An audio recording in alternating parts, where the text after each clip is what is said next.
New American Liberty League. Listen, I know I don't have the face for videos or the voice for podcasts.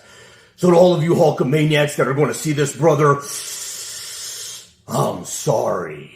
I am D. Hearn, Daniel Leonardo Hernandez. This is my son, Emil Alexander Hernandez, in whom I am well pleased. A lot in the news. Obviously, Charlie Kirk. That's what we're going to hit the most during the news segment. We gave it some time to pass because we wanted to make it feel like a regular show. We were already planning on making our big topic for the next couple episodes, AI. So big topic today is going to be AI. In the notebook, news, obviously Kirk. We'll run through a couple other things real quick. In the capitalist pig section, we're going to talk about the fuel for AI, that being nuclear. In life, we're going to get into my son Jason, that is now in the military. Talk about that a little bit. But first, the big topic. Big topic.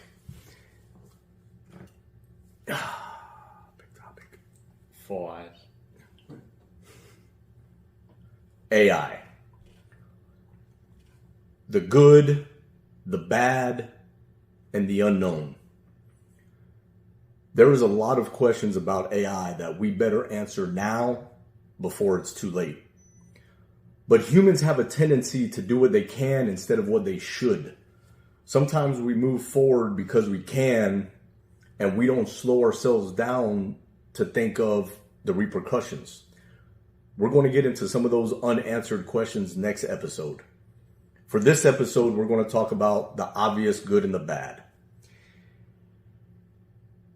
Is AI going to be the Terminator movies? Or is it going to give us an absolute utopia? Will it be just another advancement like the internet or smartphones? What I know is this. There is going to be some great things because of AI. Great knowledge will be out there, great information, great advancements in so many areas, industries, so many ways of life. The medical industry, any kind of shopping, food industry, service industry. I don't think there's one. The automobile industry, the defense industry, any travel, I don't think there's one aspect of life that AI cannot significantly improve, make better, lead to amazing advancements. With that said, there's always going to be some bad. They could put a picture of you shaking Adolf Hitler's hand and it's going to look realistic. They could make a video of Trump saying anything they want to and it's going to look realistic. They could call you on the phone with a voice of your son asking for money and make it completely realistic. Our enemies are going to have the same, eventually, they will have the same AI technology that we do. And the advancements it makes to our defense, it'll also make to their defense. There is definitely going to be some bad with AI. Employment rates. What does it do for employment going forward? Which leads to millions of questions and possibilities, good and bad. AI is either going to be amazing and lead to a utopia that socialism promised but could never deliver, or we will be fighting Terminators in 20 years. Maybe something in the middle.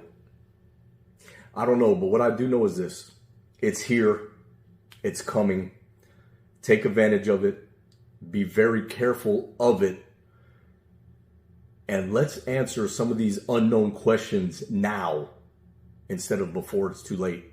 Emil, your thoughts on the good and the bad of AI?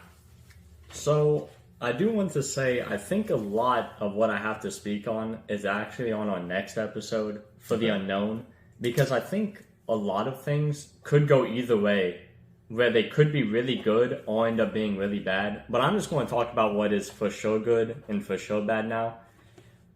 You talk about medical advancements, and to me, I truly think this is going to be a renaissance for medical advancements. We've already had one from the year of about, I want to say it was 1900 to now. The average lifespan has increased by about 25 years. And that was mainly due to the creation of modern medicine. But I think with AI, we're going to be able to create like personalized medicine just for you. Because as of now, they make medicine for the average person and it's not personalized. But with AI, they're going to be able to actually take your cells and figure out the best way to do it just for you, which is awesome. And creations like Neuralink, Elon Musk has already talked about curing blindness for, I think it's like 70% of people that are blind in the next 2 years using Neuralink. Which, listen, it sounds very scary to get a chip implanted into your head. And this is where part of it is in the unknown territory. Because that could end up going very bad in the future. But for now, I think it can only be seen as a good thing. And for paralyzed people, this one is going to be a lot slower of a process.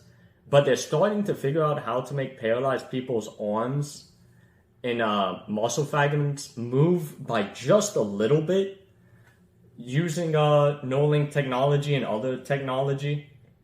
So I think it's going to be very interesting if they can fully have it recover to you being a quadriplegic to being just like me and you would be, I mean, beautiful for society. Yep. Like I said, getting a chip in your head sounds very scary to me, but as of now, I can only see that as a good thing. I think we're going to be able to create superhumans at some point, where we're able to run much faster than a normal person. We're going to be much stronger than a normal person. I already am. And as of now, I think that can only be seen as a good thing as well. For the bad, I want to talk about unemployment because it's the first time I've been able to see it in my day-to-day experiences. I went to Steak and Shake the other day, which is a standard restaurant, but I haven't been there since COVID, I would say. And when I went there, everything was completely automated except for the cooks. I went to a kiosk, it got delivered to me, I just went and picked it up, and the only thing there was cooks. I thought it was absolutely a crazy experience that I've never seen before, but if you look it up online, there's even crazier in places like California, where they now have the fully automated McDonald's, cooks and everything. There may be like one person just to manage the technology, but I'm not even sure there's one. You can see it in grocery stores, the self-checkout lines, which, again, it's hard to determine if that's fully a bad thing, because I personally like self-checkout in general. But I think for unemployment, it's very clear that at least for now, it is a bad thing. Scams. Something out there is called deepfakes, which is the thing he was talking about, where AI can look like you and sound like you. If people are already good at scamming old people, wait until now when they can start sounding like their grandson talking to them. I think scams are going to get really out of control in the next few years, and I think laws have to start being implemented to fight deepfakes a little bit harder than they currently are. Agree. Even though I'm not a big law person, I think that has to be handled. And that also leads to a whole new thing. I think AI, which we're going to go into more on our next episode, has to be treated completely different law-wise than anything we've ever seen. Because it could get very out of control without regulations, I think. Agreed. And I hate to say that because I'm like you. I want less government and everything, but in this... it's a little bit scary, I'm not going to lie to you. And I think that's it. Sponsor this half hour. Turning Point USA. TPUSA.com. We always talk about supporting each other.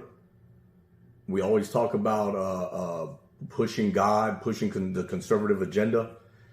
There is no better organization that has done it for, I believe, almost 10 years now than Turning Point USA. Charlie Kirk's organization, his dream, and they've done amazing. They have done amazing, and they're still going. They're going to be stronger than ever, and they need all of us to support them. Turning Point USA, tpusa.com.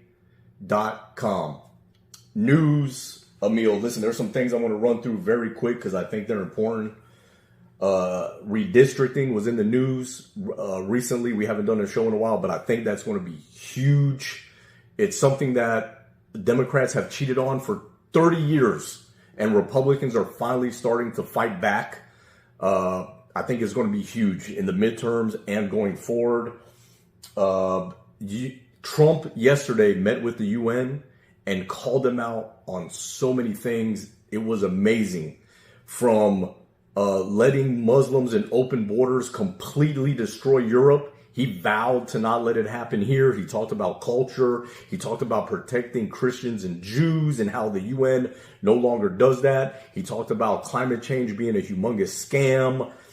He talked about the UN now funds war, does nothing to stop war, and is completely going against what it was founded on, was stopping war so that you could communicate before there's wars. We've said this before. The conservative movement has said this for probably since either before or right after the Iraqi war. It's time for America to get out of the UN. It's time for America to kick the UN out of New York. They are worthless. They are a burden. They are an anchor holding us down underwater. It is time for America to completely get out of the UN. Now, Emil, Charlie Kirk. The assassination of Kirk is one of the darkest moments, days, episodes in American history. This is a man who loved free speech, was trying to use it when the rest of us are at war with each other. We're no longer communicating to each other. We're fighting each other, yelling at each other. There is no more politics. There is no more debates in the middle. And here was a man using free speech, conversation, and debates to do so. About God, about politics, about family, about culture, about race. He was having conversations that our society, outside of people like us, outside of people like the conservative movement, us online, Rush, he's having conversation that outside of the right-wing media and movement, society has been scared to have. And here he is coming straight to young people, finding them straight at their core and peacefully conversating with them. And what did the leftists do? In the throat. Now, some time has passed. Usually after these things, everybody comes together. It's kumbaya. Our side forgives because we're Christian. That's what we do. We move on. Democrats say the right things for a couple weeks, and it's over. This time feels a lot different. I think a lot of people are starting to realize what we have known for almost 20 years. There is no more politics. There is no more middle. You can't have a middle ground with these people. Politics is in the middle ground. That's over with. When the sides get too far apart that there could be no debate, no more conversation like Kirk was trying to do in before, he was that last hope for that middle ground. And it's over. And I think finally, our side is recognizing that. Well, at the same time, you got Erica Kirk being strong and forgiving the man that killed her husband. We can forgive him. We have to do that as Christians. Pray for their soul, forgive them. But at the same time, we have to be Christians and we have to forgive. We also have to realize there's a time for war and a time for peace. And Charlie Kirk was that last attempt at the time for peace. The question to me is, moving forward, how do we balance the two? How do we remain peaceful, forgiving, loving Christians, yet be on a war footing?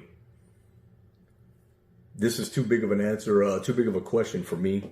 It's going to take God. It's going to take God's will. I just hope that our side is King David and willing to pick up the stone and willing to slay the giants and not just sing Kumbaya with the giants.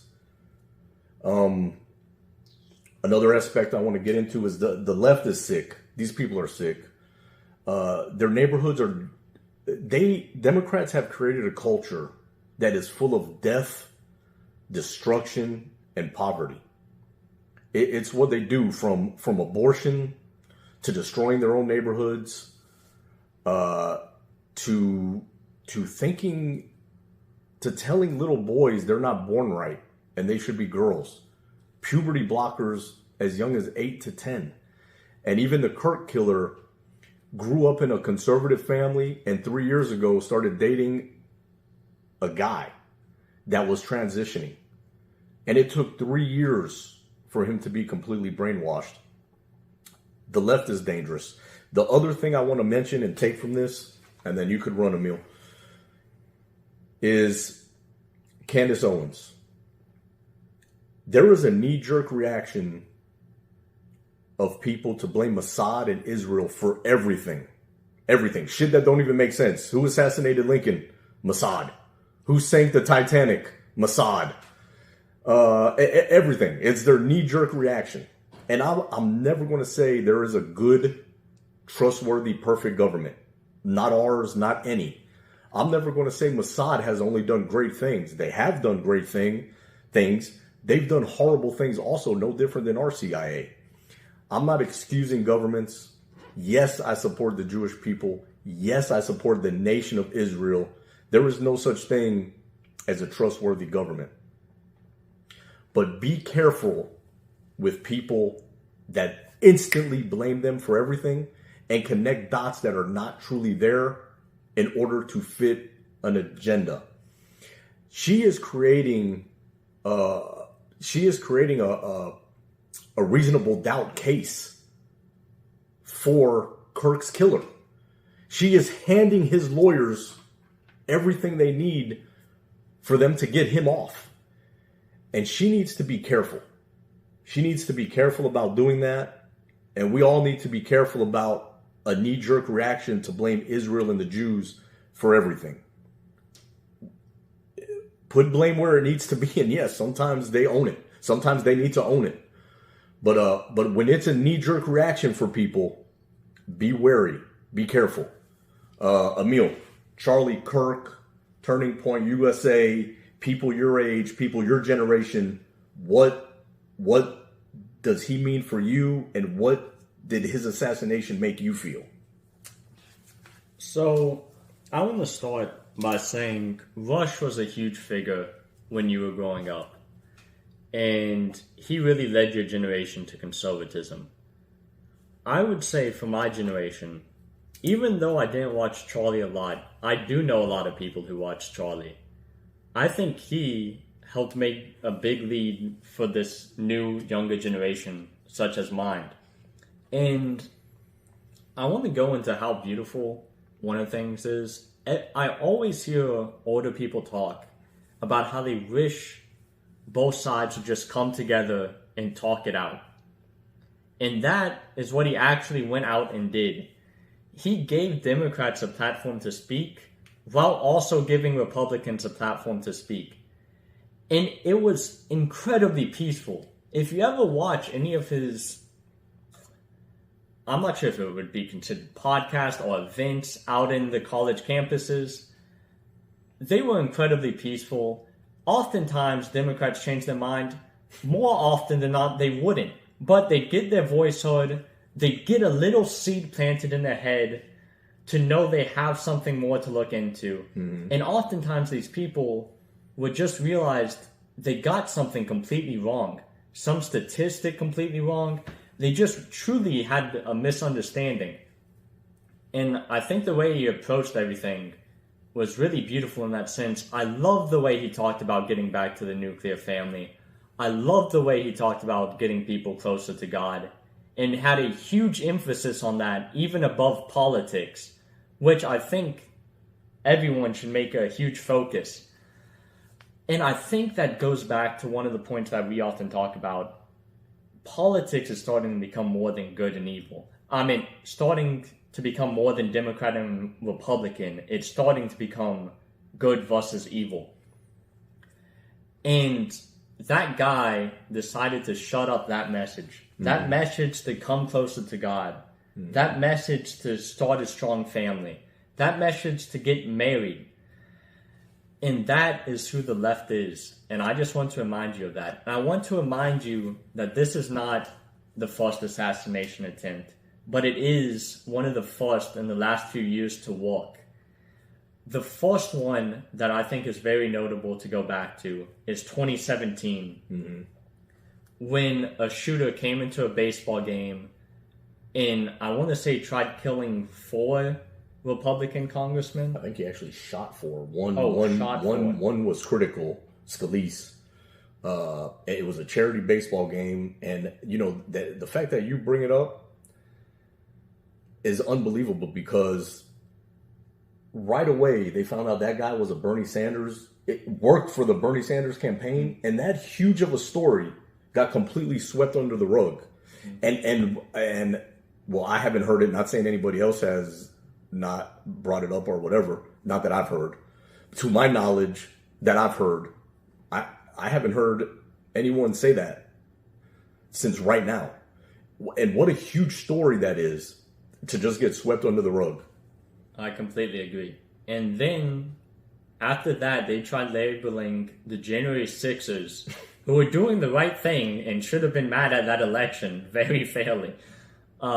They tried labeling them as terrorists and locking them in jail. And then you come to, I want to say it was 2024. Yeah, 2024, when they shot Donald Trump. And if you look at a side-by-side video of the assassination attempt on Trump and the actual assassination of Charlie Kirk, you realize how truly different that could have been. And how big of a movement Charlie Kirk, he already created it, but it got amplified by 10 during his assassination. If Trump died that day, I think chaos would have broke out. But I just want to go to that to show Democrats are talking about this case like this is a one-time event. This was a sick guy. They're normally peaceful. It doesn't happen. But there's countless and countless events of it happening all over the place. The Muslim who ended up throwing a Molotov at Jews is another great example of it. And I think it's sick, and I think that's... I mean, there's been multiple shootings lately with people yelling Free Palestine and shooting up places. Yeah. I want to add that we don't let his movement die.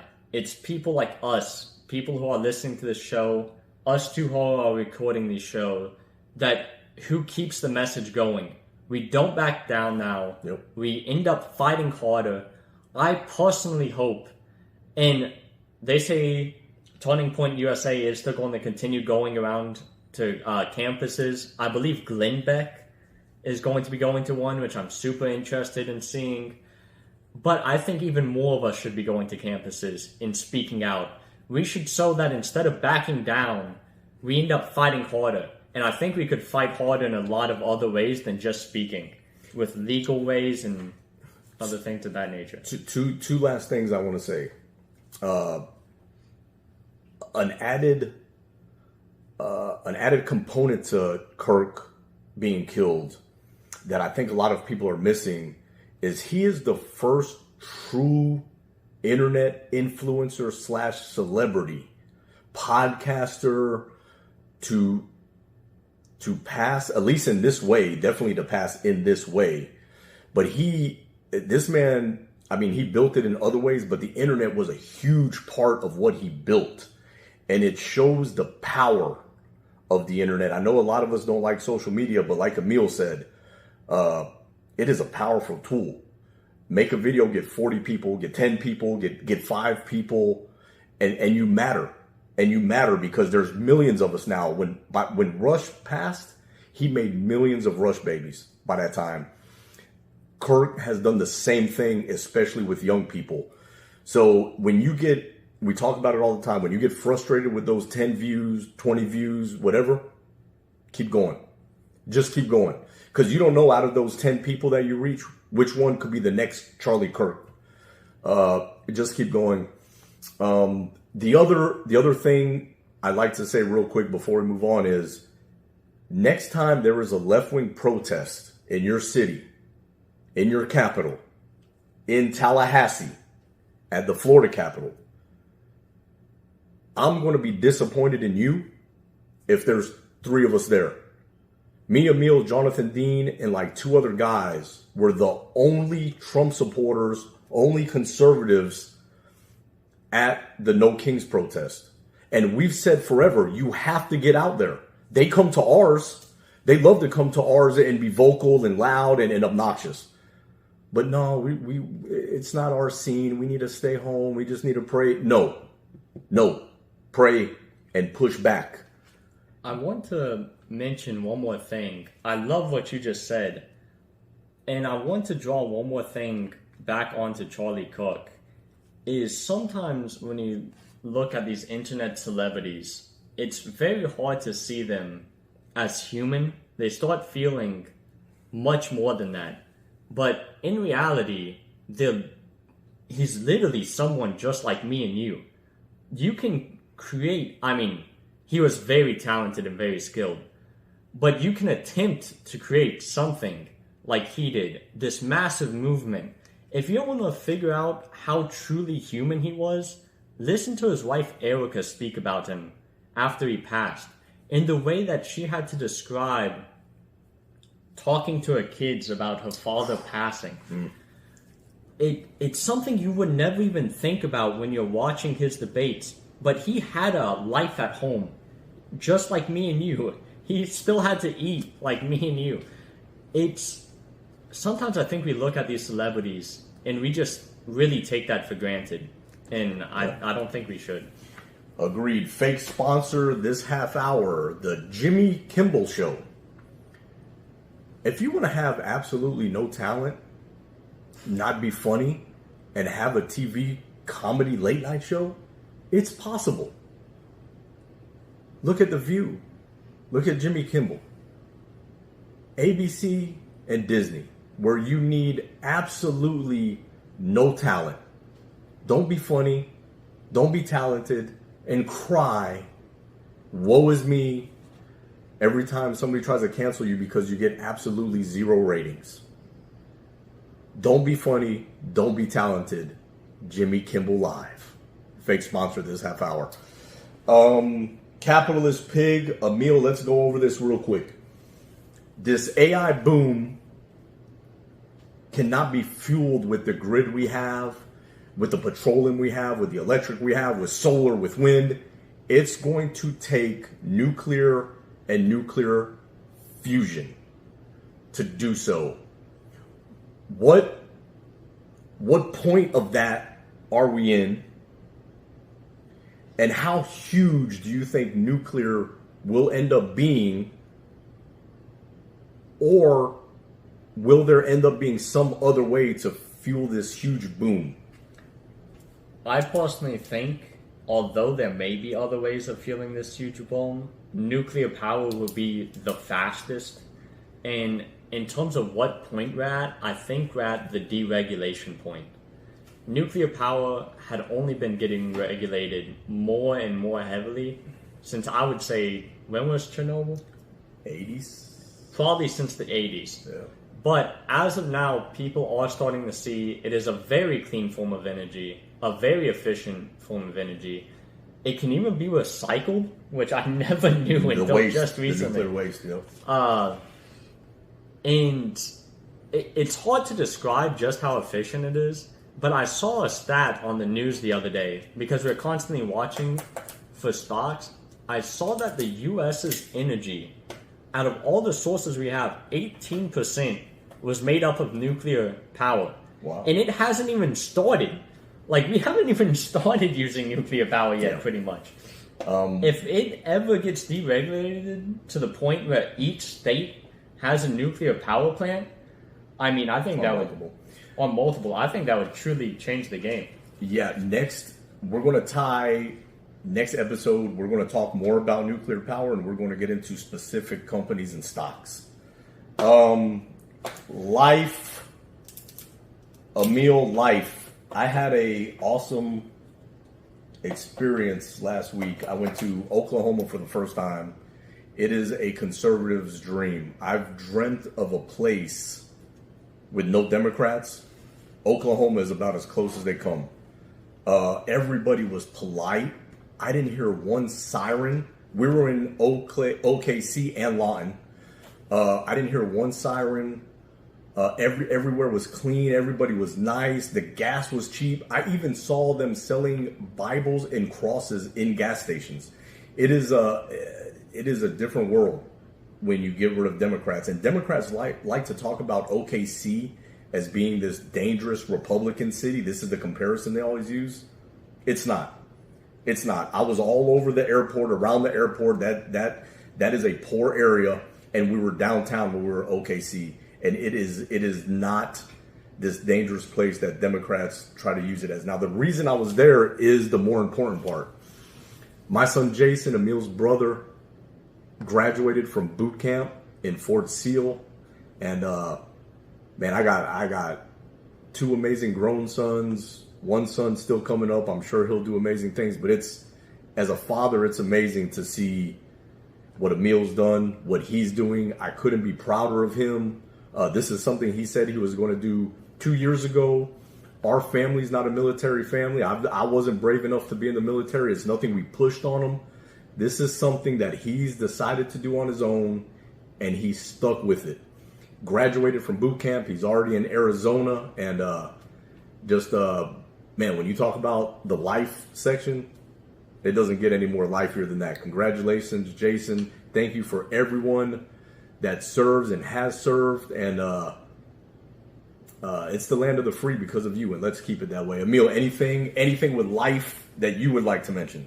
So first I want to say a huge congratulations to Jason. I didn't actually go on the trip to Oklahoma City. It was only my dad, Shania, and Dallas. But I got to see photos of Jason, and honestly, he looks much healthier and like a completely different person in only 10 weeks. So I think the military is going to end up being a great choice for him. I think it already has been a great choice for him. And I'm very excited to see how it continues going. I do have one other thing in the life section, and I'm really shocked my dad didn't mention it. But this dinosaur right here just turned 44 today. And I do have one question for you when it comes to being that age. Is there anything this year, so from being 44 to 45, that you want to change compared to last year? Traveling or something of that nature? It's interesting because my birthday this year falls during Rosh Hashanah, which is kind of cool, Jewish New Year. I've never looked at January as New Year's. I've always looked at it as my birthday to reflect on the previous year and think about the next year. And I think, not really. My goals are still the same. Spread the word of God, praise Him as much as possible, lead the family as good as I can, try to live a godly life. Even though I'm far from perfect, I have revengeful thoughts, violent thoughts, lustful thoughts. I'm far, far from perfect. Those things I would like to work on. But other than that, no, I think just keep doing what we're doing, continue to build, continue to add on as a family, as a movement, as the body of Christ. And I think for me, especially during Rosh Hashanah, that's what I want to keep doing. Physically, my body actually feels better than it has in 10 years. I've dealt with back pain, separated shoulders, tendonitis in the elbow. All those things have kind of took care of themselves over the last year or so. So physically, I feel good. But damn, it's weird hearing that you're 44 years old. I feel like I was just Emil's age. Life goes by fast. And the older you get, the faster it goes by. So So, man, hold on to it, Emil. I promise you're going to be here before you know it. Hold on to it. Thank you, by the way. I guess that was happy birthday? Yeah. Call me a dinosaur. Yeah. So, all right. Listen, support Turning Point USA. Show them the shirt, Emil. Turning Point USA. Mm-hmm. Support everything Kirk supported. Support local conservative businesses. Support our pages. We're on TikTok now, which is strange. Still don't know how to use it. We're on Instagram now, X. We're going to start making a lot more shorts. All the research we're doing, everything that YouTube has suggested, we're going to start making a lot more shorts. And I don't even know if we're going to make the long videos as often. We're still going to make them, but we're going to make a lot more shorts. Listen, support us on YouTube. Support us on all social media. It is a massive tool, and we have to use it as good as Turning Point did. Just support conservatives, support golly people. And we are the new American Liberty League. Saving the Republic, one listener at a time.